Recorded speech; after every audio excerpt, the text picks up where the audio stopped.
Hi friends, welcome to my channel. ఈరోజు మనం మద్దునూరులో ఉన్నాం. మద్దునూరులో చెట్లు ఈ విధంగా ఉంటాయి. తాడి చెట్లు చాలా ఉంటాయి. అక్కడిక్కడ అక్కడ గౌడు గీసుకొని వస్తున్నాడు. చూడండి, అటు లోపలికి దిగుతుండు. గుట్టలు చూడండి.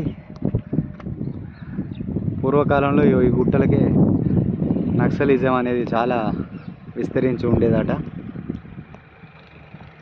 పచ్చని చెట్లు మధ్యలో దారి, ఇలా ఈ విధంగా చాలా వెదర్ కూల్గా హాయిగా ఉన్నది. చూడండి ఫ్రెండ్స్, చెట్లు ఎన్ని ఉన్నాయో చూడండి. గుట్టలు,